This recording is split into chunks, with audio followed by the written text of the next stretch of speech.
The frequency highest that you can vibrate on is a 720 hertz, and that is when you're always living in joy, appreciation, gratitude. अगर हमारी frequency लो हो जाती है, जो कि हम अनकॉन्शियस माइंड में चले जाते हैं या नॉर्मल कॉन्शियस माइंड में भी होते हैं, उसमें हम फ्लक्चुएट कर जाते हैं। जब भी कभी हमें गुस्सा है, कभी डिप्रेशन है, कभी हमें फ्रस्ट्रेशन है, कभी हम ठीक हैं, नॉर्मल है, न्यूट्रल हैं, एक लव की एनर्जी में आते हैं। फिर हम जब उसके ऊपर बढ़ते जाते हैं तो हम उस सुपर कॉन्शियस माइंड के साथ काम कर रहे हैं, जो कि हमारे पॉजिटिव इमोशंस हैं, पॉजिटिव वाइब्रेशंस हैं।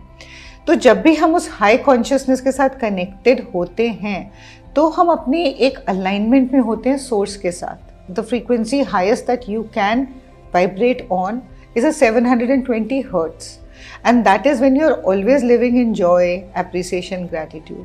अगर हमारी फ्रीक्वेंसी लो हो जाती है, जो कि हम अनकॉन्शियस माइंड में चले जाते हैं या नॉर्मल कॉन्शियस माइंड में भी होते हैं, उसमें हम फ्लक्चुएट कर जाते हैं। जब भी कभी हमें गुस्सा है, कभी डिप्रेशन है, कभी हमें फ्रस्ट्रेशन है, कभी हम ठीक हैं, नॉर्मल है, न्यूट्रल हैं, एक लव की एनर्जी में आते हैं। फिर हम जब उसके ऊपर बढ़ते जाते हैं तो हम उस सुपर कॉन्शियस माइंड के साथ काम कर रहे हैं, जो कि हमारे पॉजिटिव इमोशंस हैं, पॉजिटिव वाइब्रेशंस हैं। तो जब भी हम उस हाई कॉन्शियसनेस के